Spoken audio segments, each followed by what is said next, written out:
చంద్రబాబు నాయుడు పవన్ కళ్యాణ్ 5 లక్షల కోట్ల దోపిడీకి పన్నాగం వేశారు. వాళ్ళు వస్తే ప్రజలకు సేవ చేయరు, పరిపాలన చేయరు, సంక్షేమ పథకాలన్నీ ఆగిపోతాయి. ముందే చెప్తున్నా నేను.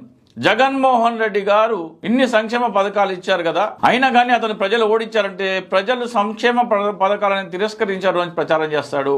అంటే ఇది జరిగే పని కాదు. చంద్రబాబు నాయుడు పవన్ కళ్యాణ్ కూటమి నాకు తెలిసి గెలిచే ఆస్కారం కాదు కదా. పోయినసారి వచ్చిన 23 సీట్లు కూడా వచ్చే పరిస్థితి అయితే కనబడట్లేదు ఈ రోజున. ఒకవేళ ఏదైనా సరే చమత్కారం జరిగి అనూహ్యంగా ఏదైనా జరిగి 0.000000001% లో వాళ్ళేమైనా అధికారంలోకి వస్తే ప్రజలందరూ సంక్షేమ పథకాలు తీసుకుంటున్న ప్రజలందరూ చంద్రబాబు నాయుడు గత నైజం చూడాలి, అతను ఇచ్చిన హామీలన్నీ ఎలా తుంగలో తొక్కుతాడు అది చూడాలి. అది ఏమంటాడు, అన్ని సంక్షేమ పథకాలు ఇచ్చిన జగన్మోహన్ రెడ్డి గారిని ఓడించారంటే ప్రజలకు సంక్షేమ పథకాలంటే ఇష్టం లేదని చెప్తాడు. చంద్రబాబు నాయుడు పవన్ కళ్యాణ్ ప్లేట్ తిప్పడంలో సిద్ధహస్తులు. కాబట్టి దయచేసి ఇది మాత్రం, ఈ ఆల్టర్నేటివ్ మాత్రం కాదు. ఈ రోజు